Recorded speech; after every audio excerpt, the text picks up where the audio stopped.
Hey there YouTube, Wrestlin' Optimus here, back with my action figure review of WWE's King and Queen of the Ring from the super progressive city of Jeddah, Saudi Arabia. Unfortunately, these shows have continued to run for so long now, despite none of the controversies associated with that country ever being resolved, that we've become apathetic to the crimes of this regime. But as Taz would say, I digress. Anyway, the show is actually pretty great, so without any further ado, let's take it over to the action figures. On the pre-show, Bianca Belair and Jade Cargill got a huge pop and looked impressive per usual, in spite of the conservative clothes women are still forced to wear. They defended their women's tag team titles in a glorified squash match against Candice LeRae and Indy Hartwell. The champs do an amazing combination codebreaker into a Jade Cargill suplex on Candice. Then Bianca makes the cover and they retain. This was fun but meaningless. The main card starts with more women's action as the man Becky Lynch, dressed in a suit, defends her Women's World Championship against Liv Morgan dressed like Britney Spears from the Oops I Did It Again video. Honestly, I don't buy this as a legit world title match, but I guess with all the injuries, Rhea and Charlotte, and pregnancies, Carmella and Alexa, this is what we get for now. There's a lot of decent action until suddenly Dirty Dom Mysterio arrives to confront Liv for injuring Mommy. Or does he like her? He slides a chair into the ring while the ref's back is turned, seemingly to Becky, but she hesitates, allowing Liv to hit a DDT on the chair followed by an Oblivion. Shockingly, she gets the pin and the victory, completing her revenge tour as your new Women's World Champion.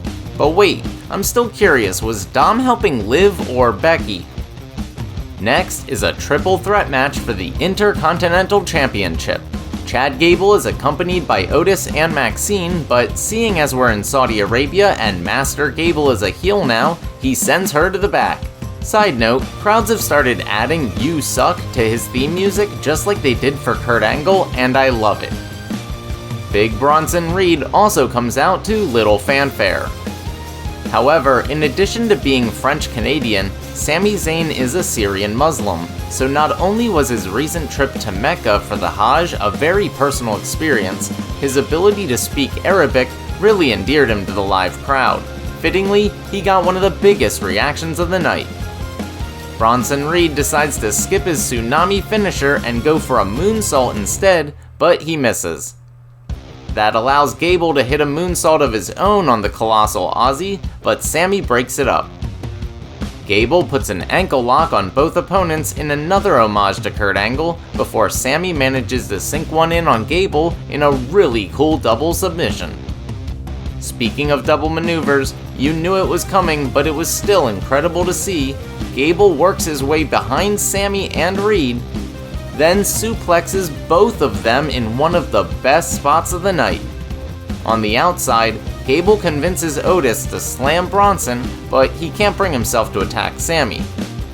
Chad slaps Otis again, but when the number one guy lines up for a clothesline, Sami ducks out of the way and Otis accidentally nails Gable. That gives Sami the opportunity to hit Bronson with a haluva kick to get the victory and retain his title. But what does this mean for the Alpha Academy? In what I'm choosing to view as a subtle jab at the antiquated rules of the previous Saudi shows, we get a third women's match as Lyra Valkyria takes on Nia Jax in the finals of the Queen of the Ring tournament. Yeah, can we talk about Lyra's entrance? She comes out with gigantic raven's wings that actually kinda worked with the black bodysuit she was forced to wear. WWE better make a figure of that gear. Besides looking cool, it would celebrate her first appearance on a main roster PLE. After a great showing from Lyra as the babyface underdog, she succumbs to one of the most brutal looking annihilators I've ever seen, as Nia Jax becomes your 2024 Queen of the Ring. She cuts a lackluster promo afterwards, and I think she'll be facing Bayley at SummerSlam. Backstage, Byron meets up with Becky, who's berating Dominic about her loss earlier. She claims to have a rematch clause that she'll cash in at SummerSlam. Now it's time for the finals of the King of the Ring tournament, as Gunther looks to become the King General. Meanwhile, Randy Orton, who had one of the longest entrances ever, seeks the one thing he's never achieved during an otherwise Hall of Fame career, becoming King of the Ring. The crowd was clearly on Orton's side, chanting and singing for the Viper even more than they did for Sami. He needed it though, because Gunther methodically wore down Randy for most of the match, including some of his signature chops and a big splash. Eventually, Orton came back with an RKO out of nowhere, but Gunther rolls out of the ring. They fight on the outside for a little bit before Randy counters with a leg lock and another RKO. But Gunther kicking out aggravates Orton's bad leg, leading to a surprise crucifix for the shock win. However, there's controversy as Randy's shoulder clearly wasn't down. Will that play into a storyline moving forward? Afterwards, Gunther ignores the chants of "you deserve it" and says he made the Apex Predator his prey. Now he's going on to SummerSlam to become the new World Champion, implying he's going after Damian Priest. Not so fast though, we cut backstage to Triple H, who announces that Drew McIntyre has been cleared for competition. He'll be facing Damian Priest at Clash of the Castle in Glasgow, Scotland, before the winner faces Gunther at SummerSlam. I haven't unboxed my Logan Paul figure yet, so we'll have to make do with just Cody for the main event, where, remember, only the WWE title is on the line, not the US title. Oh yeah, and Logan supposedly gave his only pair of brass knucks to Michael Cole. Anyway, Cody gets a typical epic entrance from the guest Arabic ring announcer. Logan gets smashed over the head with a bottle of Prime before Cody beats up one of his friends. Then, Logan gets handed another pair of brass knucks, surprise surprise, and punches Cody in the gut. This provokes an argument with Michael Cole, forcing Corey Graves to step in. Logan taunts Michael Cole some more as he clears off the commentary desk and tries to give Cody a pedigree in reference to the Logan Paul Levesque era, only for Cody to reverse it into a Cody Cutter, but "I am the table," it doesn't break. So Logan sets up Cody on the Arabic announce table and does his patented splash from the top rope, Prime bottle in hand, and this time the desk shatters. More importantly, go back and watch that 4K 360-degree drone shot around Logan while he's on the top rope. This was next level production.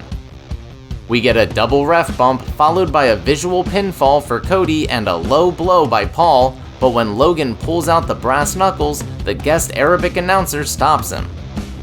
That's enough for Cody to recover, hit Logan with 3 crossroads, and retain his undisputed WWE Championship. Seriously though, screw Logan Paul for being so much better than he has any right to be.